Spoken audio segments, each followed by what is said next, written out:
Welcome, Internet, to the PixelPlay podcast, your weekly podcast where we get together to discuss all the news, rumors, and discussions going on in the video game world. I am one of your co-hosts, Kaylan, aka Ktastrophy, joined as always by my co-host, Adam, CSRadical. This week's episode, we got more news on the new PlayStation Plus tiered system that we're going to be diving into, the headache that is the Sonic Origins pre-orders.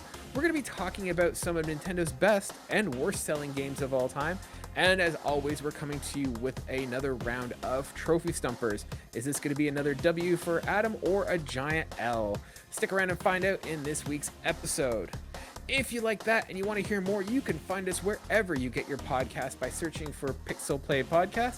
And if you want to see our lovely faces as we do this, you can find us either on YouTube or Spotify in our video podcasting section. With that being said, Adam, let's jump into it. How are you doing this week, my friend? I'm doing all right. I'm having an absolute blast trying to figure out what the heck I want to play right now. I think I've put a collection of like 1 to 2 hours into like almost 10 games in the last 7 days as I try to find stuff. I'm gonna make you very mad right now. I'm just gonna say it. I've played Cyberpunk for 2 hours and I went, I don't think I need to play this right now. You know what? That doesn't surprise me. You have proven time and time again that you have poor taste in games.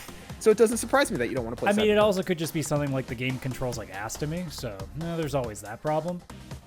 Yeah, the game, if I remember, like it needs to be tweaked a little bit in terms of the controls and stuff when you play. Like it's not super intuitive. As someone who also put in a little bit of time in Destiny 2 Shadowkeep DLC because I'm like, screw it, fine. I'll go play some random missions in that and just kind of remember how fun Destiny is. I'm like, I forgot how easy first-person shooter gameplay is when it's actually, like, smooth. And then I played Cyberpunk and went, this is what I remember when first-person shooters aren't smooth. Because the aiming is atrocious in that game. And I have what's the word, too? It's whatever you have for... Oh, the sensitivity settings on my controller for Destiny are super high, so it's fluid. Yeah. It's almost mouse quality sometimes, depending on how high I have it up.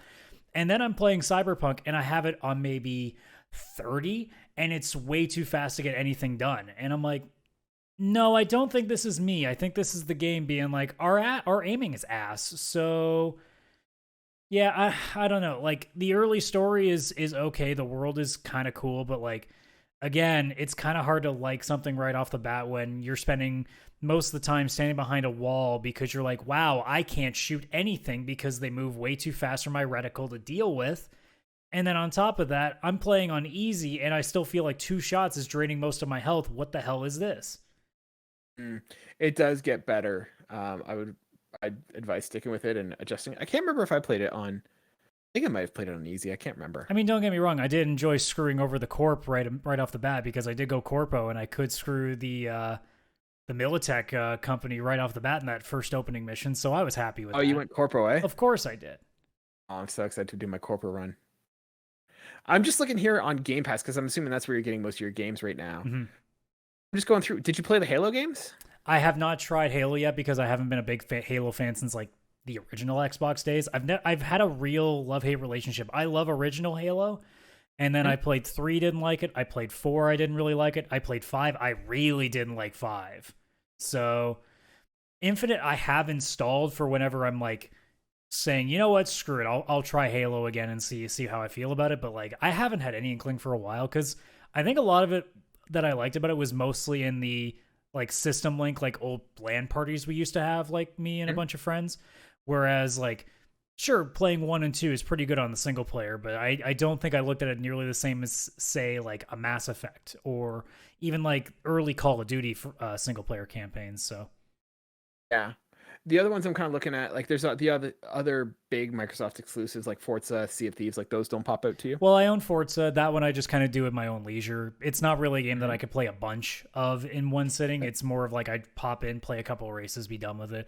Obviously, I still pop into MLB. I do have a review for next week because we have a lot of stuff to talk about this week, but I did finish Life is Strange 2 Colors, so we'll talk about that next week.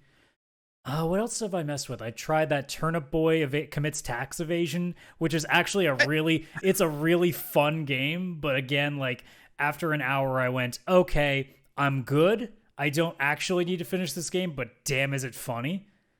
What the heck is this? Think like a really crude, like almost like old school Legend of Zelda. Like it feels like if Link's Awakening was written by like a 14-year-old on Twitter. Speaking of Zelda likes, what about like Tunic? That I see that one's on there. That one's getting a lot of positive. That one didn't really interest me at first. Okay. Oh yeah, I also played Kenna and I can't stand it. Oh yeah, I know. Kenna. I gave it a fair shot and I went, look, no, it looks pretty. My girlfriend enjoyed watching it, but after about an hour or so of playing it, I went, this is like a PlayStation 1 platformer without any of the interest. Or the fact that I'm not a 12-year-old kid that doesn't have standards at this point. No. So like, it is a really cool game in the sense that it looks very pretty, but it is very shallow. There's not much to it. It's pretty like, okay, that's fine. Like, I couldn't even tell you what it's about. Like, I don't care about the story and stuff. It definitely feels like a game that if you had a young child, this would be great for them. But it's not though, because it does get very difficult. Well, I mean, but you can still put it on easier mode. Yeah. I mean, as somebody who played it, like it was pretty easy to start with. So I mean, unless it gets ridiculous at the start, difficult. Well, then in which case, that's when you hand the controller to daddy or I guess mom or whoever is the resident gamer in the house, and you be like, I need help. That game has a difficulty curve like a car driving into like a wall. Oh, so it's shallow and then not fun. Yeah. What about Hades? That was one that I played a couple years ago that I absolutely loved. That one I've never taken a look at just because like I've never had the inkling. I mean, it's again, like my backlog is significantly large, but there's a difference between, oh, I'm really interested in playing that. And I mean, if I really have not much else, I'll take a look at it. Hell, I even dropped I finally just said screw it to Yakuza Like a Dragon. I can't believe I'm saying it, but I can't do it. I think it's the way that it's designed is too old school RPG for me. And by old school, I mean like you have to grind way too much. Well, Xbox guys, if you guys are out there listening and you guys have Game Pass, let us know what games Adam needs to play. You guys can reach out to us on Twitter by searching for PixelPlaycast. Let Adam know what game he needs to play. Maybe I should just go play more PlayStation Now games. Play it while you can. It's on its way out.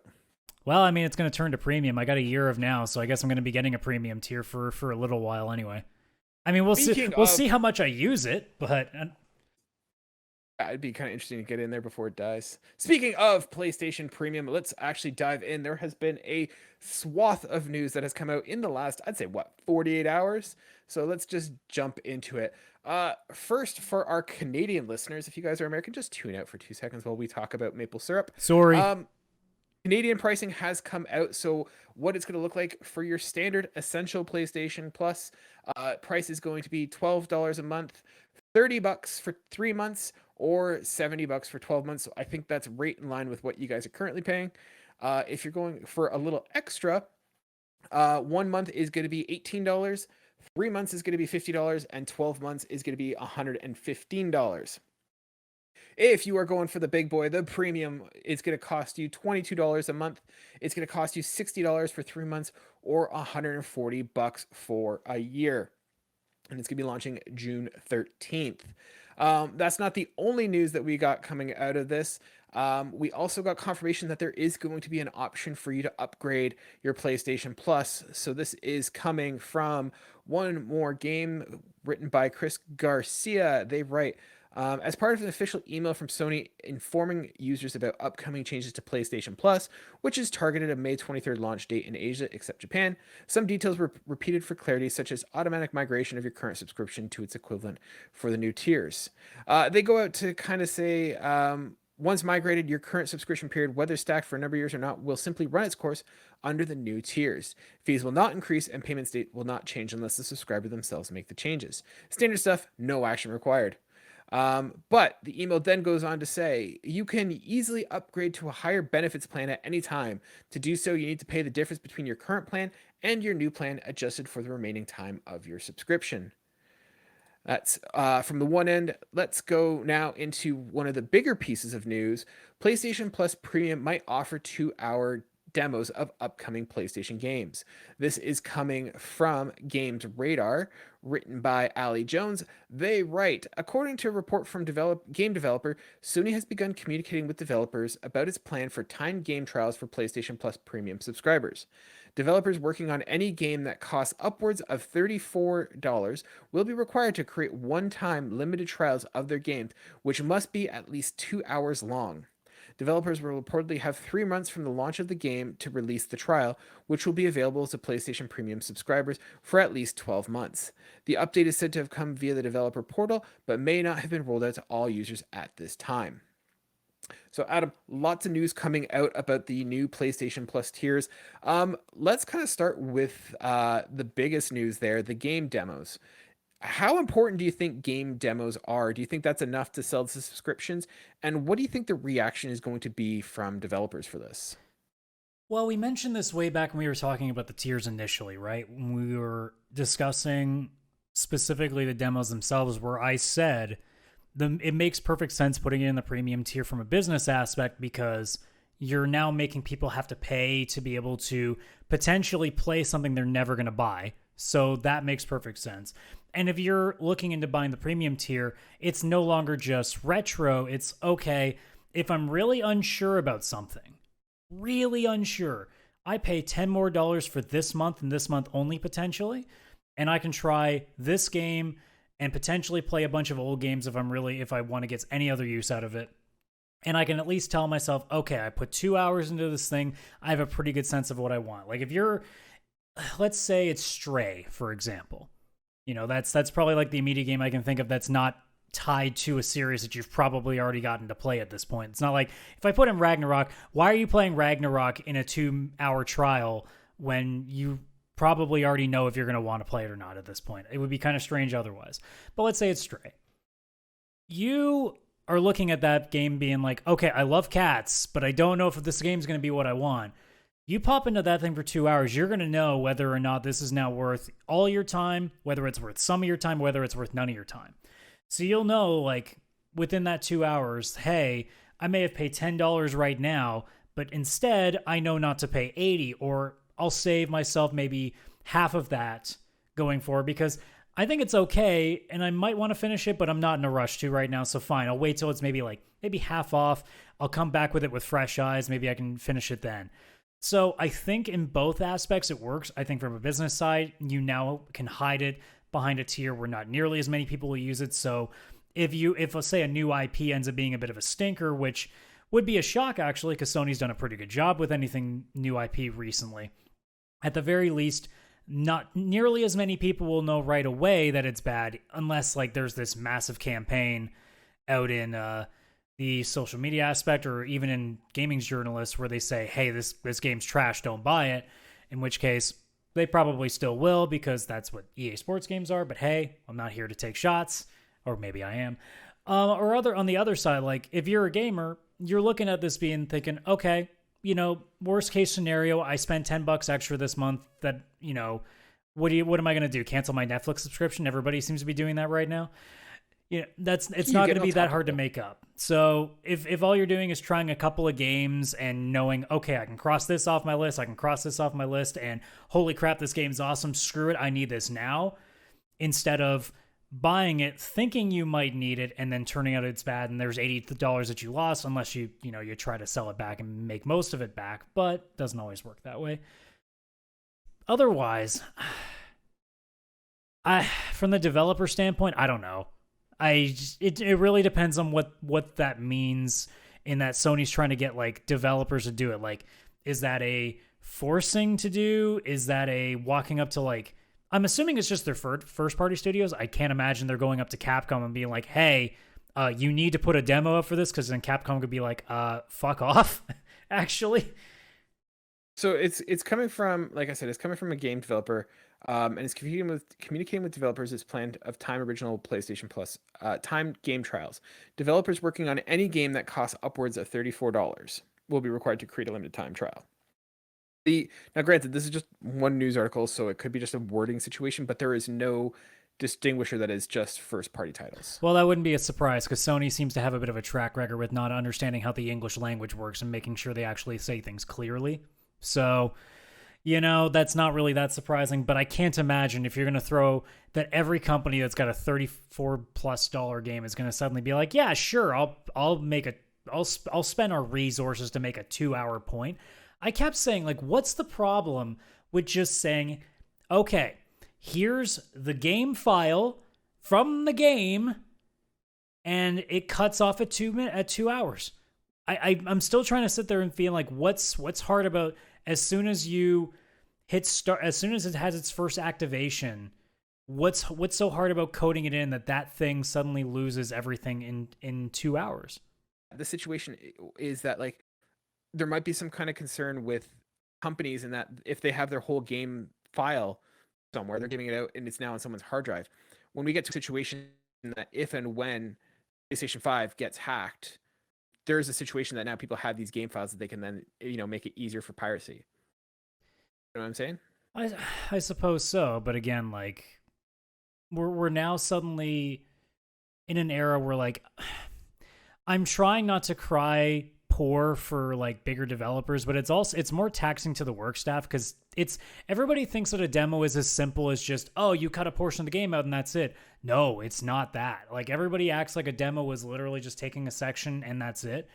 For God's sakes, we saw an entire gameplay demo of Horizon Forbidden West that doesn't exist. Like, that entire gameplay demo does not exist in Horizon. Like, whatever story that trailer did is not in the game. So, like, it's the same with MCU trailers where a lot of the stuff you see in trailers, like, just isn't there. So people seem to assume that a demo means, like, you're just cutting a piece of the game out. Sometimes you may not even be seeing a piece of the game.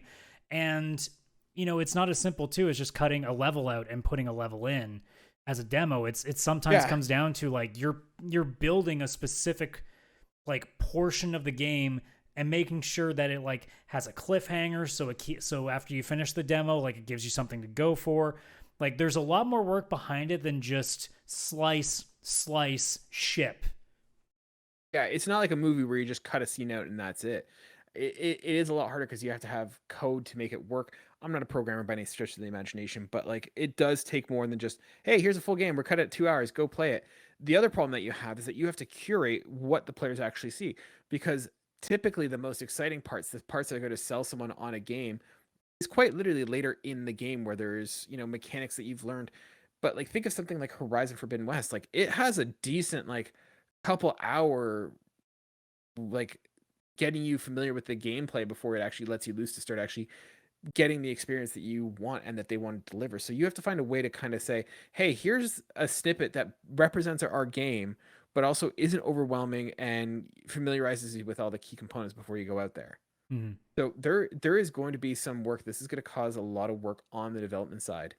And yeah, I think that there might be some pushback from developers because for them, there's very little benefit for this, right? It's theoretically a small segment of PlayStation Plus getting this. And it's going to also have the effect that it's going to take time and resources. And then if your game's not good, it might impact sales. Like, demos are great from a consumer standpoint, but it's a double-edged sword for developers. And I would say almost leaning more towards as a negative for them because it takes work for them to do it. And at best, if they have a great game, they got to get a sale. But if they were a great game, they were probably going to get that sale through word of mouth eventually. So there's very little benefit from the developer side of why they would put that time and resources into a game other than PlayStation saying, hey, I need you to do this. And even from a gamer perspective, not every demo is going to actually be what the game ends up being in the end. Like, is there not a chance, and again, I love picking on them, but is there a chance that, like, a Cyberpunk demo might have actually been looking really, really good because it's a very small snippet and they can stabilize it? And then all of a sudden, a bunch of people pay money. Now, granted, it was going to happen anyway, but a bunch of people spend a lot of money and they find out this game is an actual friggin' dumpster fire of a mess when it first came out. How stupid are you going to feel? Because you're going to be sitting there being like, I played the demo. It was amazing. And and one of the examples I can bring up as being one that fell for it was Outriders. Not to say that Outriders was a bad game, but I played the Outriders demo and was like, man, this is a really cool concept. I like this. And then when I got the game, after like maybe 25% of the, quote unquote story, I went, oh, wow, this is it. Shit. I really imagined that I really wish that I had thought about that a little bit more when I was playing the demo, being like, I wonder if this is it. Because Yeah. it goes both ways. A demo can sometimes sink you. Like one of the examples I can think of on PlayStation was a Japanese, like, it's a long time series. It's called Disaster Report, and they did Disaster Report 4 on there. And that demo is fucking garbage. I could not believe that they put that out. I legitimately played this and went, how the hell do you as a developer go, yeah, this will sell us the game? Because I played it and went, this is a buggy mess and you have no idea what the hell you're doing. Because it just plops you in, doesn't really tell you much, and yeah, go have fun. And I'm like, I have no inclination to play this. And then when I look at the price tag, I really have no inclination to play this.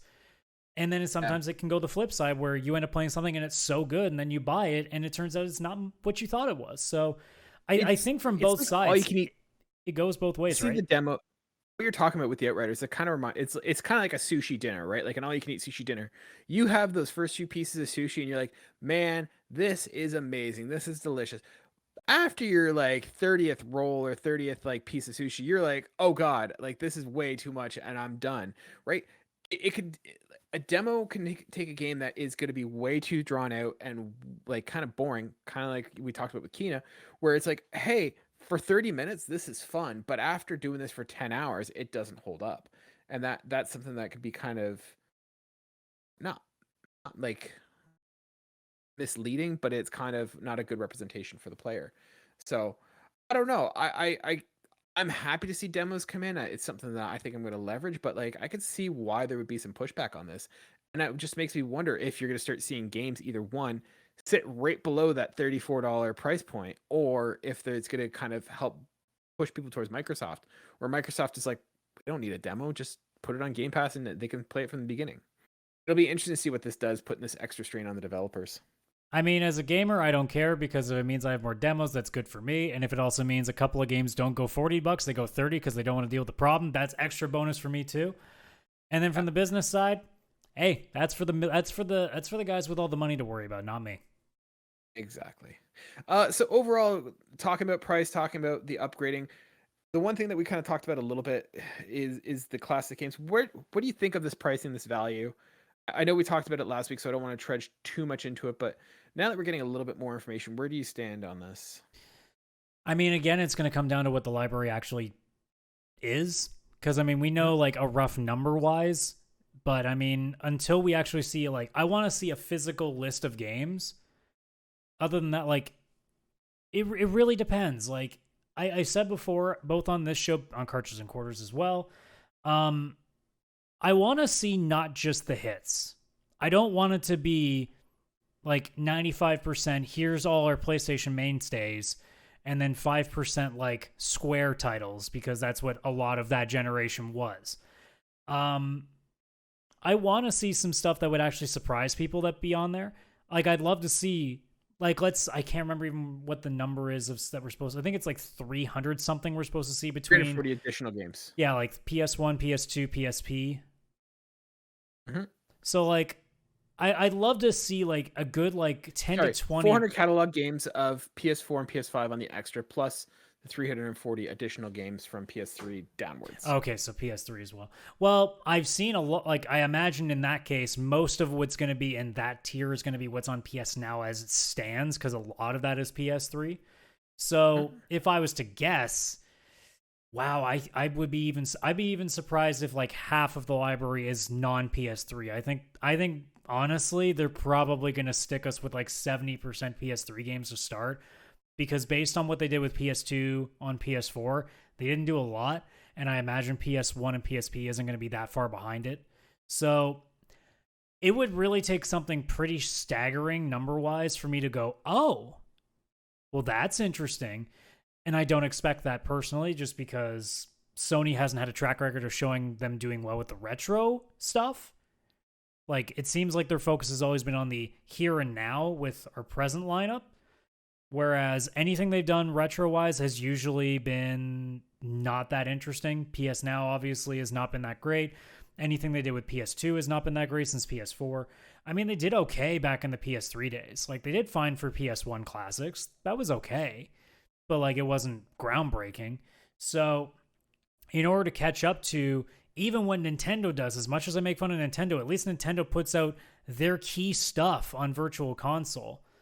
So, we'll see with the numbers, but realistically speaking, like, it's going to have to be a, whoa, they actually got that in the premium tier? Like, I need to have that kind of a reaction. Otherwise, I'm going to go, all right, I'll probably mess with something here and there until my thing runs out. But, like, unless you add something that I say don't have on my shelf, which is a lot because I don't feel like spending hundreds of dollars to replenish a collection that I'm just going to stare at, that list is going to have to really sell everything for me personally, and I think for most people the same. So whether it's now or whether it's down the line, if they keep adding to it, we're still in hearsay territory.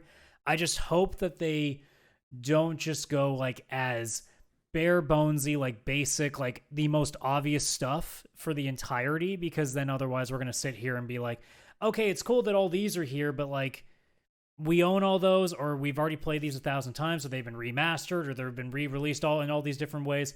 I want something that I can't get. That's the big one for me. Yeah, there's a couple concerns that I have with the classic library coming through.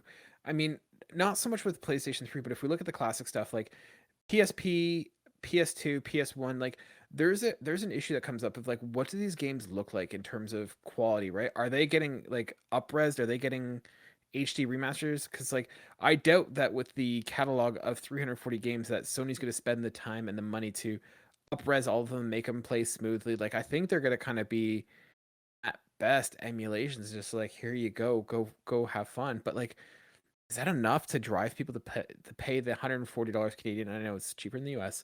Is that enough to sell it? Because I mean, yeah, I have nostalgia and love for old games, but is that enough to drive me when I have a PS3, or sorry, when I have a PS5 that can do 4K, HDR? Do I really want to go and play something from the PS1? Because think of the PS1 as fondly as you do, and I was never a PlayStation 1 kid. I had the N64, but like that era doesn't hold up well in terms of its graphical fidelity. And so to play it as is on the PS5, is that really what I want to be doing with my $600 system? And at the same time, like, how much of that catalog do I want to go into? I probably have a handful of games that I either haven't tried or that I have nostalgia for that I'm going to play, but I'm not going to play it the whole way. I'm going to play it for, one or two levels and then that's it. Like, how long does that sustain me? Does that sustain me for a whole year? And do we see the situation of of PlayStation cycling through like they do at Microsoft, where some games come and some games go? It's because then it has a situation of not every month is going to be worthwhile for me, that it's like, oh, none of the games I want are here now. So I think there's a lot of questions that we still have about the premium level and what the retro games look like. Hopefully we get more information sooner than later, but I think there's a lot of unanswered questions, and I'm surprised that the fact that PlayStation hasn't come out with this information and said, hey, here's what we have, here's what we're offering. They've kind of just been doing these small little snippets and just tell us that it's coming. Kind of makes me think that they're not going to be putting in that high level of quality that they need to for this. Either that, or they're just doing what they usually do, which is not saying anything until the last minute, because that seems to be their MO these days. Yeah. So we'll have to wait and see. I'm excited for the information that we're getting, but I think we need a little bit more from PlayStation. Well, I assume it's going to happen. It's got to happen in May. It has to. Like, I think it's releasing early June, so there's going to be something. So we're going to know real soon. And I mean, you're going to know right away, folks. As soon as that information comes out, when this episode is on next, you're going to know, because I'm either going to be yelling or I'm going to be, I guess, yelling happily. So, because that's all I'm good for on this show. But he says in a calm tone. Well, that's because I haven't worked myself up yet. Don't worry. There's plenty of time. Speaking of things that people are getting fired up about, let's shift over to Sonic. So Sonic Origins. So this is coming from comingsoon.net. Basically, Sonic Origins got announced. Everyone was super excited and then not excited. There has been this whole huge headache about different pre-order offers that have come up. So I'm just going to read here from Alex Santamaria's article here. They write, Sega finally confirmed the Sonic Origins would release on Nintendo Switch, PC, PS4, PS5, Xbox One, and Xbox Series X and S on June 23rd. The collection includes all the original 2D Sonic adventures from the Genesis original to Sonic CD and Sonic 3 and Knuckles. Every game has a classic mode that preserves the original game's presentation and an enhanced modern take with unlimited lives and HD visuals that fit on modern displays. All this should be worth celebrating for Sonic fans, but one aspect of the reveal has more than a few of them scratching their heads. The official Sonic Origin website contains a pre-order chart that goes over the game's various DLC and retail offerings, but they're all jumbled together in a way that's confusing for some customers and angering others. Despite having only a $40 regular release and a $45 deluxe edition, 5 separate entries for the Sonic Origins are listed in the chart, including pre-order DLC that is free for as long as they grab the game early. Some of the DLC is merely an early unlock for bonus modes and features that are available later for players who complete the Blue Blur's Visions adventures. It's so confusing that some on Twitter have designed their own charts explaining it more clearly. So yeah, Adam, this is a head scratcher here. What are your thoughts on this pre-order bonus from Sonic Origins? Remember that part about 2 minutes ago I said where I'm only good for yelling? This is going to be that part. Go for it.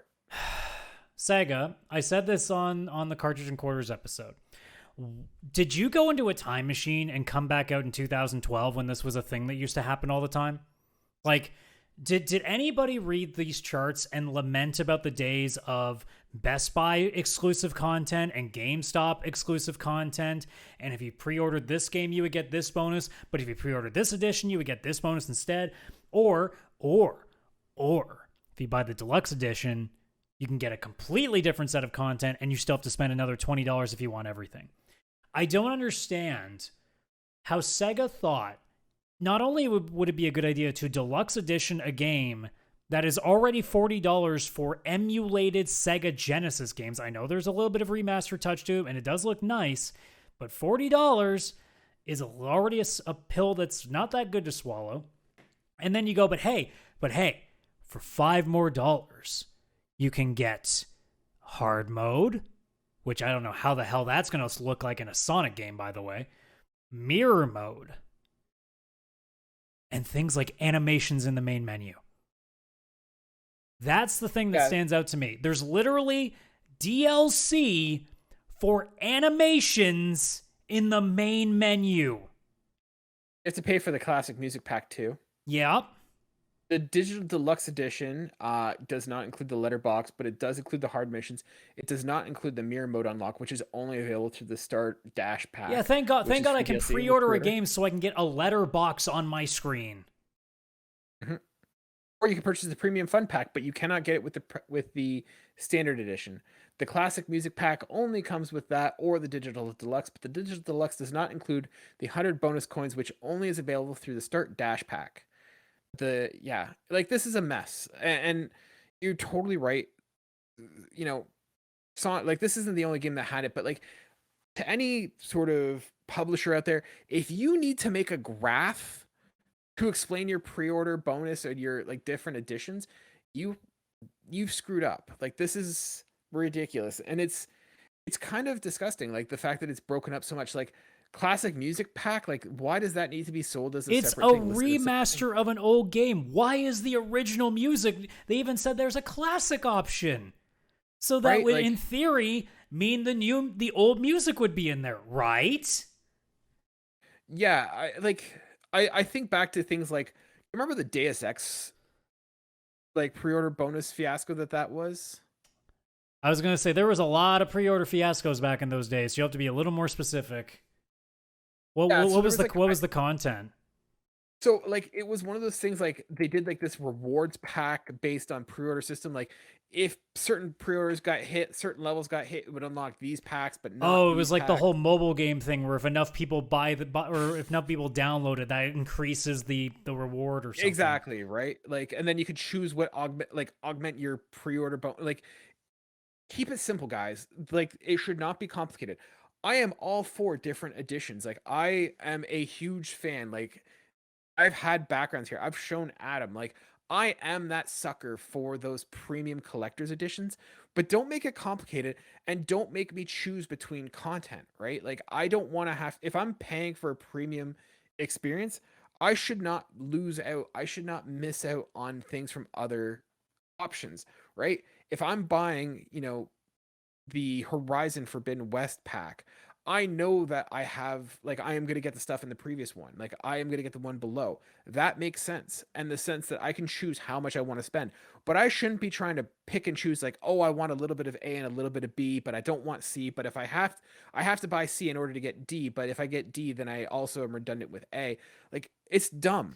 Like Make it that, would have hey, been so simple to go, hey, here's the base game, and then here's this $5 edition if you want to have all this content. That's it. And even then, I still would have bitched and complained, but at least then I wouldn't have been making jokes about how they made this so complicated that my fucking head hurts. Yeah, it should be one of those things where I just have to choose, hey, how much do I want and how much do I want to spend? I shouldn't have to pick and choose and like make a spreadsheet in terms of what content I want and how I want to build this out. Just charge me like, hey, here's your basic, here's your premium, and here's like your collector's edition, right? Do you want just the game? Great. Do you want the game and some DLC and an expansion pack? Great. Do you want some trinkets and toys that you can like put on your shelf? 100% I do. But don't make it that like and the, I'm fired up now because I remember that Wolfenstein had this situation where they had a collector's edition that didn't even have the freaking game in it. I think it was like, how was it called? I forgot about that. They had a Wolfenstein collector's edition with no guide. Or sorry, with no game. So like you've got the game, you've got like the collector's edition, you got I think like a statue of like one of the dogs or something like that. But you didn't get the actual game in the collector's edition. What the hell are you thinking? That is not a collector's edition. That is just that is just a peripheral thing. That is just a loot box, which like is fine, but don't call it the collector's edition. The Panzerhund collector edition. What the hell? It just goes back to that old conversation, right? Where what the hell is a pre-order bonus supposed to look like? What the hell is a deluxe edition supposed to look like? And I think a lot of it depends on the price point when it comes to deluxe editions. I think for $5, honestly, like again, I would have still joked about this deluxe edition if they had just done the deluxe edition and none of this chicanery that they did. But it's $5, whatever. It doesn't bother me. Now, if it had been more than that, we'd have a much different conversation. I'd be yelling even twice as loud. But, $5, whatever. Is it stupid that they did this as like some, like realistically, like I looked at that premium or the deluxe edition and went, I don't even want to buy the full thing at $40 right now because it looks so dumb what you've just stashed in a $5 package for me. Because it looks like a bunch of stuff that should be there to begin with. Mm-hmm. And then you talk about like the pre-order stuff. I'm still going to be of this mind to being like, I don't think you should get anything for pre-ordering. I don't like the fact that in order to get something cool, you have to be willing to take a risk on the game. I think that's ridiculous. It should be us giving you money is the risk that we're taking because the game might not be good. Don't entice me with some random bullshit. I should just be like, if you're willing to give that to someone for pre-ordering, give it to the people who pay money anyway because it's completely nonsensical shit. There are very rare cases where like it's legitimate content. I will still for the rest of my life hate BioWare even though I love Mass Effect because Mass Effect 3, I believe, was it 2 or 3? Shit, now I don't remember. Which is bad because I should. I'm pretty sure it's 2 now that I think about it, but I'm like flurrying. But there was a Mass Effect game where an entire like expansion DLC like mission set that was story integral was put as a pre-order bonus and you weren't able to buy it, I think, right off the bat. So like that's insane. So I don't know, like in general, pre-order stuff just pisses me off because it's either completely worthless crap that should just be given to the player on day one anyway, or it's stuff that is way, way ridiculous to be trying to bait people into your game that probably isn't that good in the first place, but for the people that are willing to pay money for it, now pisses them off because because they didn't give you money at the drop of a hat before the game even came out, they can't have this content now. See, I'm gonna, if we're pivoting to the pre-order, I disagree with you on that. I don't think there's anything wrong with pre-order bonuses. I mean, yes, if you're pre-ordering from like the PlayStation Store, yeah, that's dumb. Don't do that. One, there's no like there's no need to. But like, I'm a old like physical collector of this medium. If you get physical stuff, I'm okay with it. I'm talking digital content. Yeah. No, so for me, like, no, but even like if you're not getting physical stuff, like I can go to EB Games today, pre-order any game I want, and there's incentives to do that. Even Amazon, like I remember one E3, there was like a deal on Amazon where it was like, hey, for every pre-order, like if you pre-order 3 games, you get 30% off. I pre-ordered games 2 years in advance, and I was getting 30% off. I did it too. Hell, Cyberpunk was one of them. Funny enough. But the thing is that unless you're buying it straight from the PlayStation Network, 9 times out of 10, you can cancel that pre-order days after the game is released. So there's no risk to it from that perspective. So like, yeah, if there's incentives to pre-order, go and pre-order. Just don't mindlessly buy it just because you purchased it. You know, pre-order it, get those bonuses, and then if it turns out to be crap, just cancel it. So I have no problem with the pre-order bonuses. The problem I have with this is the jumping through hoops and having to like not have a complete package that I can pay for. Like that's the issue I have, is that I should have an option that if I just want to buy everything, I shouldn't have to buy multiple different versions or collections or add-ons to that. It should just be, hey, here are the different tiers. You can choose what you want, go with it. Here's where I'm still going to disagree. What are we talking for a pre-order bonus? Give me an example. I've had things where it's just like, hey, get a couple extra bonus missions to literal physical. Starting from that, missions. No, that's not a pre-order bonus. That should be in the game. Why? Because that you're literally locking content away from gamers that were just willing to make a smart financial decision. That's kind of bullshit to me. I disagree. I think we see that kind of stuff in every sort of situation. First, X amount of people to do whatever get a bonus or get a prize or whatever. I think that's an incentivized aspect. But especially how many businesses do we do this in though? Like you don't pre-order a movie ticket and you get like a free extra like 5 minutes of the movie. Like it doesn't happen in most other places.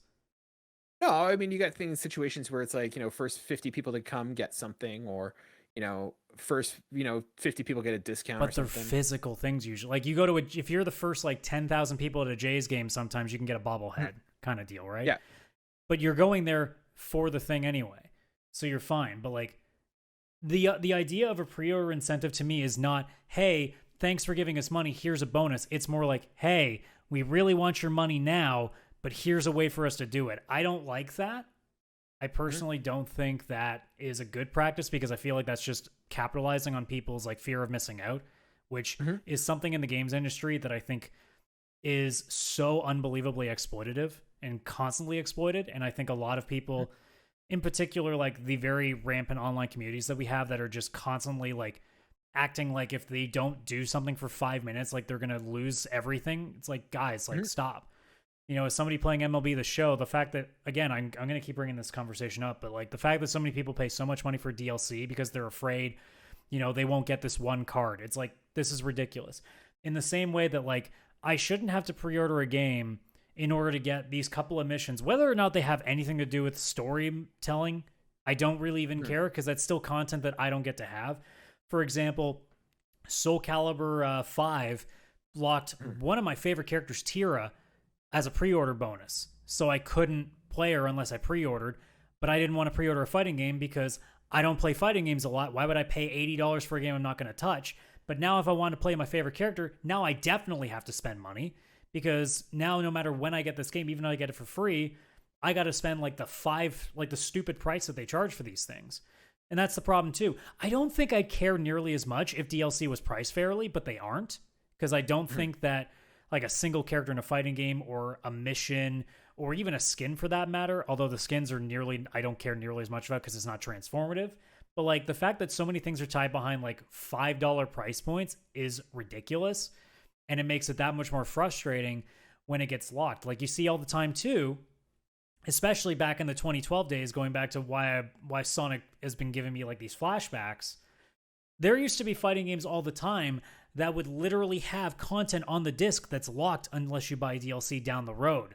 So it's like you're pre-ordering a physical copy and you're not even getting everything on the disc. And the same thing would go for digital too. If you're pre-ordering something, you don't even know if you're going to get everything that's in that digital copy. Not that you know, especially if it's digital, but like it's these kind of things that, like, with pre-order bonuses, I look more as marketing tactics to get you to buy rather than like 100%. a treat. And that's why I 100%. don't like them at all, because I don't think that's actually beneficial to us. I think it's just more of like suckering us in. Yeah.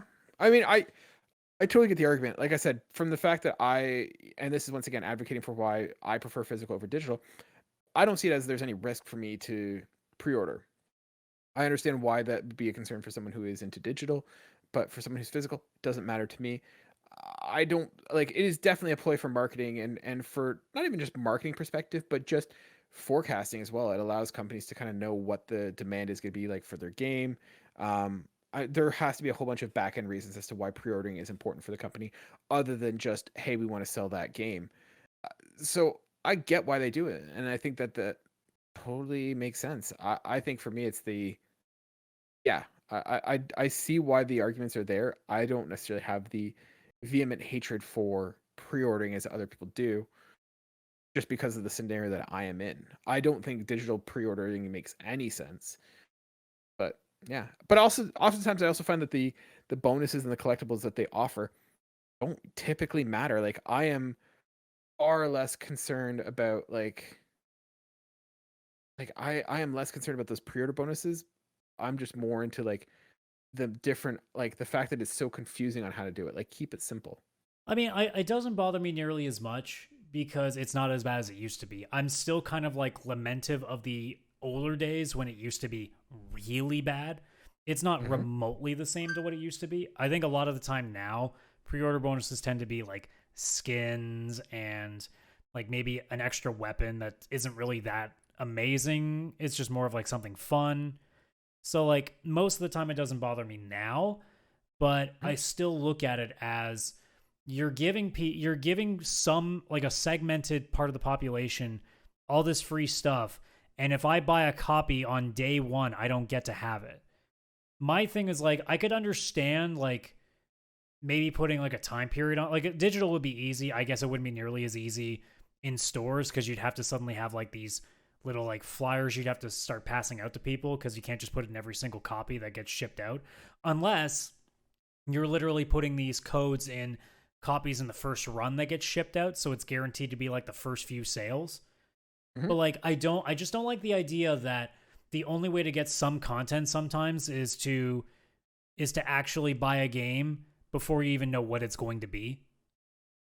So it does bother me a little bit. Like, I could understand if it was like, let's say they put a 7-day from launch like thing on it digitally, for example, because again, physical is a lot more complicated than that. But if they said, hey, all this pre-order content is still available if you buy this game on the store within the first, like, I don't know, let's say 3 days of release. Because at least then, like, it's not nearly as easy for it to get blown out that this game's a pile of shit and people are not just buying it because they're cautious. It's just I don't like the idea that we still have this industry that locks so many people out because they're not willing to throw in like a wad of cash at things. And I know that we live in a capitalist market, so that's a whole other conversation. But hey, I'm allowed to be angry, and that's my opinion. There's totally a valid argument to be had there, and I'm not entirely disagreeing with you. I think you're advocating for like the elimination of pre-order bonuses and all that. I'm And I asking think for I'm companies to just not be greedy, and I know what that means. and for me, it's more, I just want simplicity and straightforwardness with pre-orders and Yeah, let's different not modes let's and not stuff. lock letterboxes and animations and menus behind fucking paywalls. Like, I think that's a pretty easy thing that we can both agree on. Agreed. Adam, let's pivot. One of our listeners, Thomas, reached out to me and he sent me this, and I thought it'd be really fun for us to kind of go through it and make a little bit of a game out of this. So he sent me this article from Nintendo Life, and it's a feature: the best and worst selling games of Nintendo's biggest franchises. So Adam, I'm going to go through here and I'll give you a list of these Nintendo games. I'll give you the parameters that they have here, and you're going to have to tell me what game you think is the best-selling game in the series or franchise, and which one is the worst-selling one. I have far less expectations for you to get the worst-selling one. There's a reason why it didn't sell well, but let's see if you can get any of these. Hey, I'll do my best. So parameters of this. So they write, and like I said, this is coming from Nintendo Life's Kate Gray. They write, all figures come from vgsales.fandom.com, which gets its sources from all over the place. They did not include remakes, re-releases, or remasters, so no Virtual Console, no Twilight Princess HD, etc. It did not include Japanese-only games. They only included first-party and first-party published games. They didn't include games with a handful of entries like Splatoon because that would be boring, and there are no arcade games. So, are you ready to go? Well, I probably won't do nearly as good as Trophy Stumpers, but hey, let's see. Let's see how this goes. Best Donkey Kong game. What do you think the highest selling one is? Okay, so you almost like here's the thing that you're gonna have to be careful about with these is like you have to be careful not to immediately think of like what do you think the best game is, because we do live in an age now where games are way more popular today, so it's very easy for things to sell faster. Mm-hmm. So I would assume that Donkey Kong's a weird one to start with because that's actually a little bit harder. I would assume Donkey Kong Country Returns, unless it's not remasters, in which case it's Tropical Freeze would be my answer. Okay. The number one is actually just Donkey Kong Country. Okay, that is surprising then. But I guess also because Wii and Wii U kind of been weird on sales, I guess that's not surprising either. Yeah. Worst selling Donkey Kong game. What do you think? And this is a random one. I hadn't even heard of this. And I will give you a hint that it is a Game Boy Advance game. Huh. Is it King of Swing? It is King of Swing. Okay, at least because I actually was gonna go like way off the mark. I was gonna go like Donkey Kong Jr. or something, like going way back. There's no arcade games, remember? Well, wouldn't that not have been released on NES back in the day too? Oh, maybe, I don't know. Oh, King of Swing. I'm actually surprised I got that though. Okay. Best Fire Emblem game. That's got to be Three Houses, right? It is Three Houses. Okay. Worst Fire Emblem game. Probably Radiant Dawn for the Wii U, I believe. Sir, you are 3 for 4 right now. Okay. It is Fire Emblem Radiant Dawn. It was going to be either Path of Radiance on the GameCube or Radiant Dawn, which I believe is for the Wii, because the Game Boy ones sold pretty well. The 3D ones have had a little bit of trouble, so the recovery that they did with Three Houses was a big deal. Yeah, so this is the one for the Wii, Fire Emblem Radiant Dawn, released November 5th, 2007. Yeah, and that was probably in the age of no one cared about Wii games anymore, because if you weren't playing Wii Sports, you didn't really play your Wii much. Yep. Best Kirby game. Ooh. Well, it's not the newest one yet, but it probably will be, because it sounds like it's a really good game from what I'm being told. Mm-hmm. But in terms of games now, I'm going to say, I'm probably wrong, but I'm going to say Kirby's Adventure. It's not. Kirby's Dream Land from Game Boy. Okay. Released in 1992. Which I'm kind of surprised by. I thought like a couple other ones would have been better. Did you ever play the Kirby's golf game? I don't think so. Oh man, it's I think it's called Kirby's Dream Course. Oh, okay, no, I think I played it, but like through like the old rental days. I never owned it, but I do remember it. I had a babysitter who had it, and I love that game more than it deserves. It is not a well done game, but like I loved that game as a kid. All right, worst Kirby game. That's going to be tough because I'm pretty sure this is going to be another Game Boy one. I'm just trying to think of which one it would be. It is. I will give you. It is a Game Boy game. Like, are you talking Game Boy altogether or Game Boy like including DS? I'm putting Game Boy DS in the Game Boy lineup. So that gives me two options. I'm going to go with I think it's one of the newer 3DS ones, and that's Planet Robobot.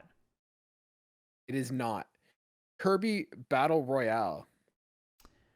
I actually You ever hear this one? Never heard that one before. So So they write the 3DS Kirby games like Triple Deluxe and Planet Robobot were some of Kirby's best sellers. But the multiplayer-focused Battle Royale showed that it's not the platform that sells Kirby games, with a pitiful 0.33 million copies sold. It didn't help that the game was also pretty mediocre, repetitive, and perhaps worst of all, it came out in 2017 when people weren't really playing DS much anymore. and also again, Okay. Kirby is not the game that I would have guessed for that. Yeah. Best Mario game. That is a question. There is so many I could go with, and the question is, do you go with the originals or do you go with the newer stuff? I know it won't be Odyssey, even though it would have had a chance if the Switch sold better. But I can't just see it being in the originals because I think it would have sold more. But would it have been... No, I don't think Galaxy would have... I'm going to go with Super Mario World because I don't think it's the NES ones. It is actually Super Mario Bros. It's really the original. Well, if you think about it, because didn't it come bundled in with the NES? I suppose that's true, but my thinking was also there are way more SNES users than NES users. Yeah, but if ever... Because, I don't know, did Super Mario World did not come with the SNES? No, but it's also the game that, like, everybody had. And, like, True. Anybody that I know had it. So, like, I assumed that it was one of those games that just everybody got. Yeah. No, I hear you. All right. Worst Super Mario game. And this one, I will give you... You're going to have to give me a hint on this one. I'm going to have to give you a hint on this one. It's... I don't know if I necessarily qualify this as a Mario game. Is it Dr. Mario? It is not Dr. Mario. I'm trying to think what else would qualify then. It is on one of the lesser Nintendo consoles, ones that did not do as well. Huh. And I disagree with this list, but I don't have any. I didn't do any research to. Yeah, I mean, again, this is all like the fact that I've gotten as many as I have so far is kind of surprising with some of the worst ones, but like, oh my god. Yeah, I honestly couldn't come up with it unless it's like the Mario versus Donkey Kong game. No, this one is the worst Super Mario game. Is New Super Luigi U. That's why I kind of like. I don't know if I qualify this. I'm not surprised that that's the answer now that I know it, but also, yeah, that's a bit weird because it's not even average. It's not quite. Is it a Mario game? I suppose it is, but isn't it also kind of like sort of a redo? I don't remember. I don't know. I didn't play it, so there's why it's one of the worst selling. Like that one, I wasn't expecting anything. This one I think is gonna be an easy one. Best selling Mario Kart game. You say that, but that's not a guarantee for me. I mean, technically 8 should count because it's released twice, but I'm just gonna guess 8. It is Mario Kart 8. Okay. Because the only other part of me that was like maybe 64, I'm like, no, there's no way. Mario Kart 8 Deluxe is actually the best-selling game on this entire list. It is also the second best-selling game, second best single-platform game that Nintendo ever released after Wii Sports. That's actually surprising. The Switch version alone has sold 43.35 million copies, putting it ahead of games like Tetris, Animal Crossing New Horizons, and every single Pokemon game. What's the worst Mario Kart game of all time? I would imagine it has to be Super Mario Kart, right? You want to try one more time? Oh, wait. Is it the DS one? I can't remember which one. Is it Mario Kart 7? It is not Mario Kart 7. This one is Mario Kart Live Home Circuit. That was the one with like the little robotic cars that you could drive around your house. Oh, that's bullshit. I'm going with what the list said here. I know, but it's not technically it's a game that comes with an RC car. Come on. I'm sorry. Those kids are playing with the console in their hands. Are you going to argue with little Billy here with the Nintendo Switch in his hand? Have you not played games with me on this podcast? I argue everything I lose. Best Smash Bros game. That I have to imagine being Super Smash Ultimate. It is Super Smash Ultimate. This might be another easy one. Worst Smash Bros. Game. I have a couple. I mean, there's not that many to guess from. I'm going to guess it's Super Smash Brothers for Nintendo 3DS. It is not. Is it Brawl? You're missing the obvious one. Which console has the least amount of user base?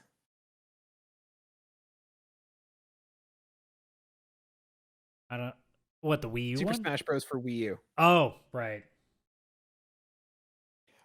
Best selling Pokemon game. I have to imagine Red and Blue. Yeah, they have Red and Blue kind of here. Because that's the complicated thing with Pokemon, because since they're always in 2 releases, they kind of have to group them. So yeah, I'd assume Red and Blue. Yeah.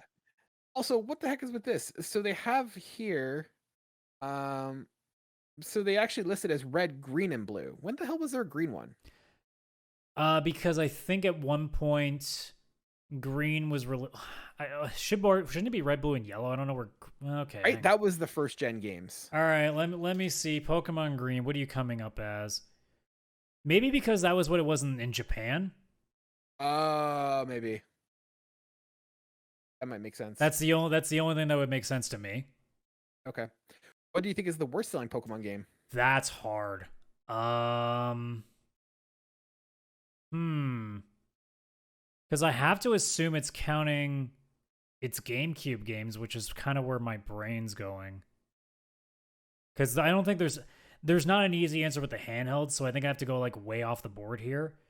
Think of it another way. Why would a game not sell a lot? What's that? Why else would a game not sell a lot?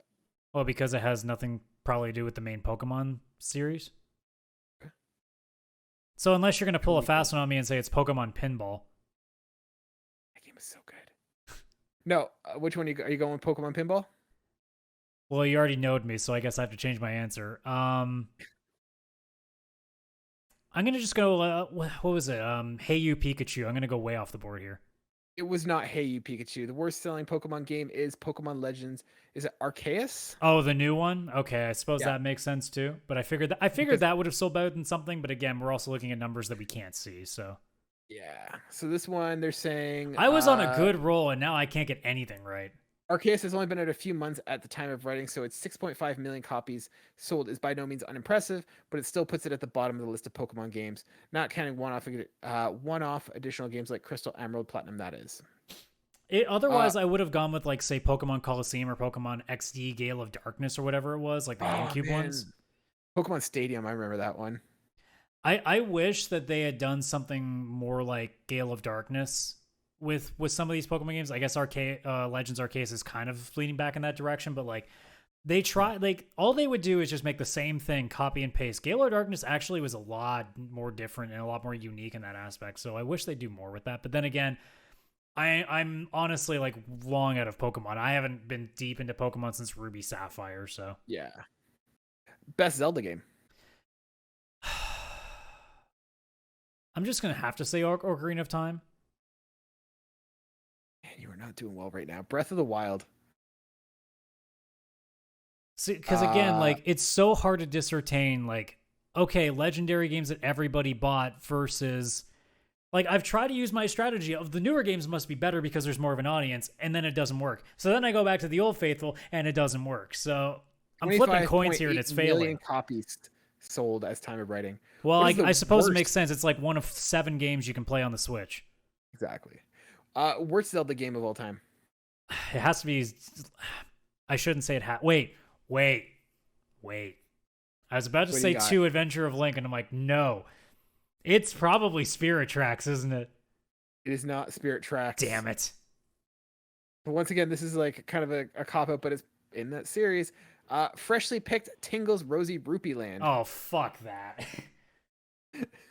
So they write, like we said, it's hard to know what counts as a Zelda game, and technically, if we're just going by... They say as they give an answer that doesn't have Zelda in the title.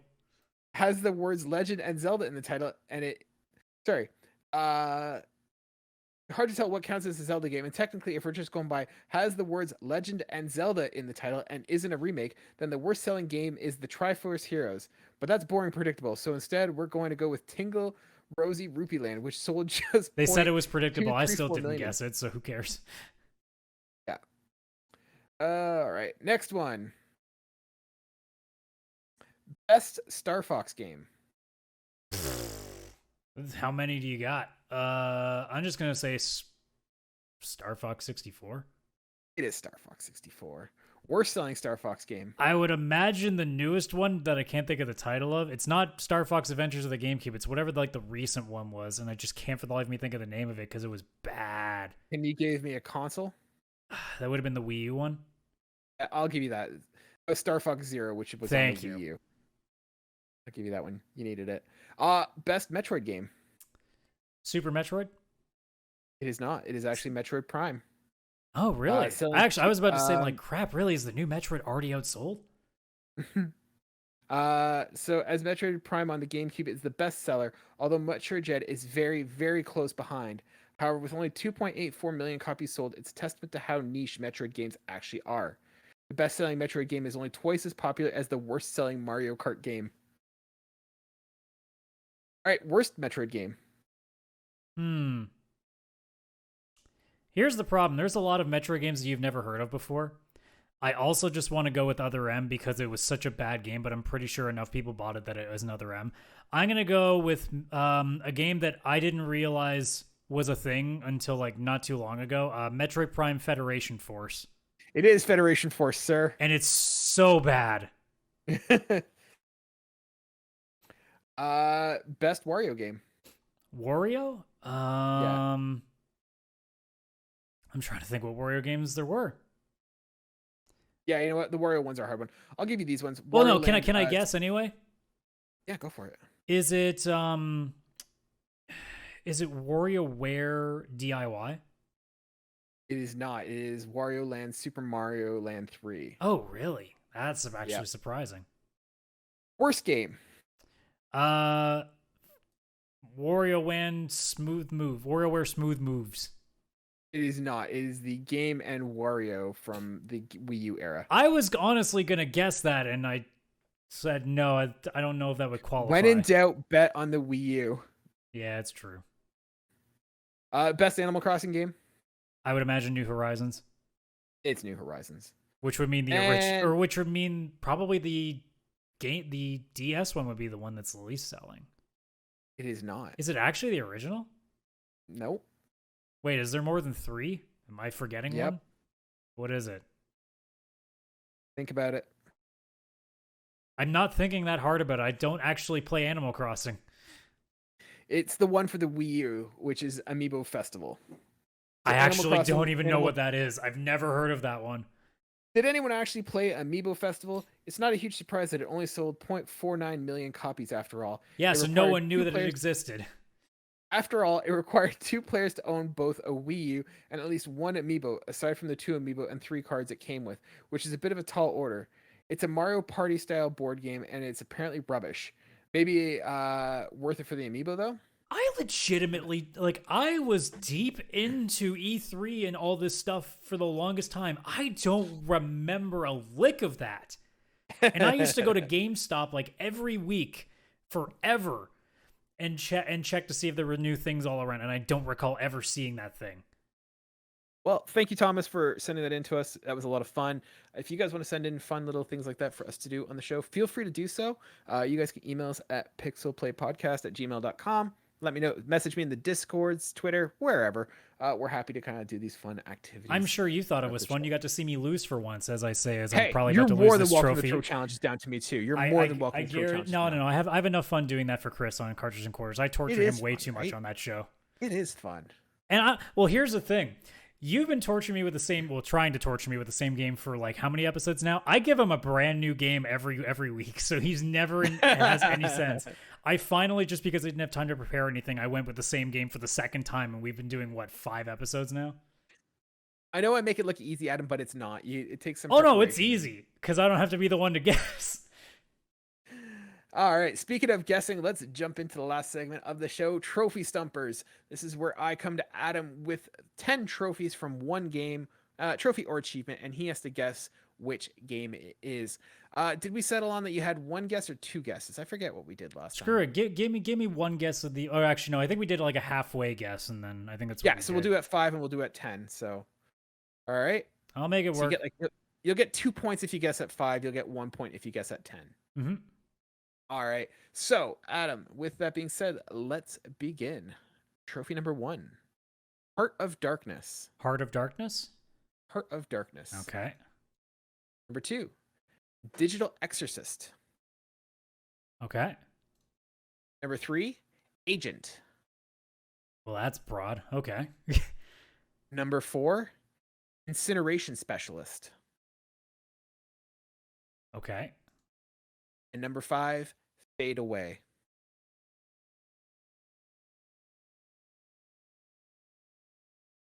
I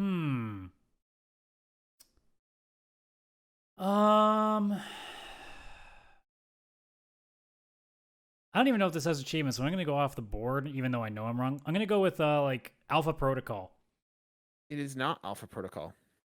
Damn. So, once again, the first 5, Heart of Darkness, Digital Exorcist, Agent, Incineration Specialist, Fade Away. Number 6, Missing in Action. Okay. Number 7, A House Divided. Okay. Number 8, oh, I did this twice. Adam, you're going to get 9 trophies this time. Boo! Number 7, A House Divided. Number 9, Against All Odds. Okay. Number 9, The Convict. And I'll find one more trophy. Give me 2 seconds. Well, I might need it because I'm pretty sure this is a military shooter now because of missing in action, but that doesn't help otherwise. 2 seconds. I'm trying to fill up as much time while Kaylan looks up answers. He said Friend or foe? Friend or foe? Oh, Really God. possible. Well, that doesn't help me. Well, I think I'm taking an L on this one just because there's nothing that really leads me in any direction. The portal one legitimately gave me something to work with. This one, honestly, unless there's something that's in reference to a thing that if I played the game I would know. I'm trying to think. Can you give me the list one more time just so I can try to put something together, but I don't think I can.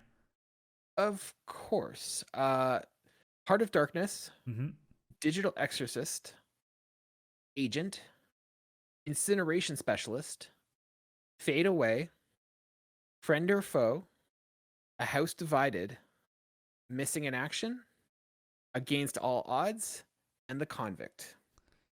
I know this isn't it, but like I'm gonna go with Ghost Recon: The Division 2 or Tom Clancy's The Division 2. It is not Ghost Recon or Ghost whatever. It's not The Division.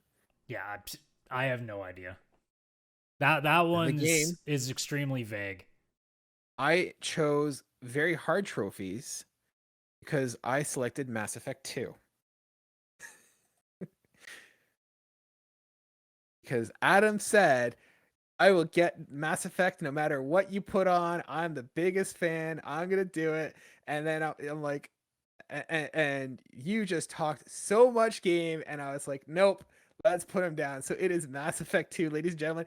If you are not watching the video, I have broken Adam. All right. I'm Googling this achievement now. Give me one. I can tell you what they are. No, I just want to know what the Heart of Darkness one was because that's like the only thing. Confronting the Shadow Broker, I would not have connected that dot. Okay, you know what? I'm going to go through this trophy list. So give me the list again. I want to see. We can do it right now. Here, I'll walk you through it right now.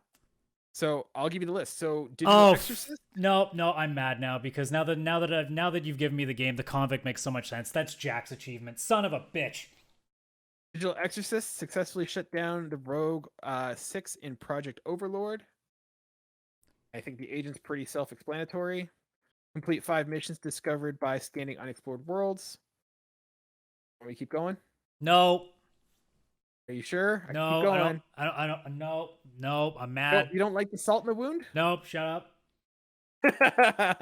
Why couldn't have you given me something like I don't even know at this point. See, because I was like, I could go easy, and I was like, I could do stuff like what would have been something vague enough in here that I could have had a chance on? Let's see here. Paramore, maybe.